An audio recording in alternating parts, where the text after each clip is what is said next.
It's now been 3 years since Russian President Vladimir Putin launched his full-scale invasion of Ukraine. In that time, tens of thousands of soldiers and civilians have been killed, while millions of people have been displaced. It's a conflict that's extended beyond Ukraine's borders. A front has opened in Russia's Kursk region, and thousands of North Korean troops have been drafted to fight alongside Moscow's forces. In February 2022, explosions are heard in Kyiv after Vladimir Putin ordered thousands of soldiers who had amassed along the border into Ukraine. His aim, he says, was to liberate the country. I decided to conduct a special military operation. It aims to protect people who have been bullied and subjected to genocide by the Kyiv regime for 8 years. For that, we will strive for the demilitarization and denazification of Ukraine, and will bring to justice those who committed multiple bloody crimes against civilians, including Russian citizens. Moscow had laid the groundwork for the invasion by illegally taking control of Crimea in 2014 and supporting Russian separatists in the east of the country, seen here in yellow. That allowed Vladimir Putin's troops to rapidly advance when the orders were given, taking major parts of the south. The Kremlin also occupied areas in the east and north. Within weeks, Moscow's forces were moving into the outskirts of the capital, Kyiv.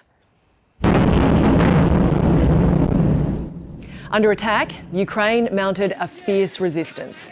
Families were torn apart as men stayed to defend their hometowns and cities, and women and children made the difficult decision to flee the fighting. The dogged resistance forced Russia to eventually pull back its forces from Kyiv and concentrate its offensive in the south.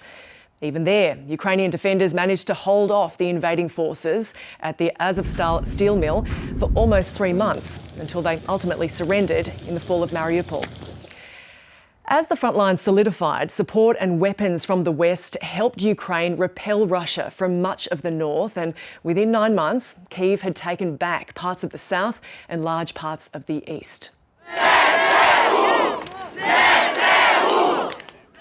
The city of Kherson was also liberated.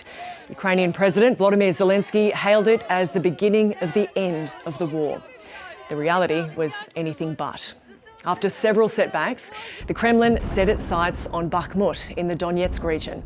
It captured the city after 9 months of fighting. It became Europe's bloodiest land battle since World War II. Welcome to this first meeting of the NATO-Ukraine Council. Welcome to you, Vladimir. It's great to have you here. As Ukraine sought a path towards NATO membership, it planned a major counter-offensive in 2023. Kyiv had some success and managed to recapture some settlements. However, fatigued troops and a lack of ammunition flowing to the front line failed to stop Russia's advance. Then, Ukraine made a surprise incursion over the border into Russia's Kursk region, taking some territory in a bid to force Russia to reroute troops from the Eastern Front. But Moscow responded by increasing its attacks on civilian infrastructure, including on the capital, Kyiv. One blast last year targeted the country's largest children's hospital. A day later, Volodymyr Zelenskyy described the brutality of the war. For everybody, I think it's very sensitive. I'm the father, I'm the president, I'm a human. Yeah, so it's so difficult. It's so difficult to lose people. It's so difficult and to lose children.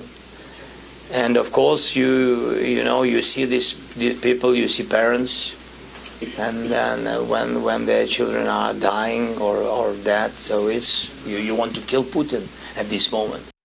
Well, here's how things stand 3 years in. Russia continues to make incremental gains on the front line, mainly in the eastern Donetsk region, and you can see in blue where Kyiv breached the border into Russia last August. Ukraine still occupies parts of the Kursk region. A dictator without elections.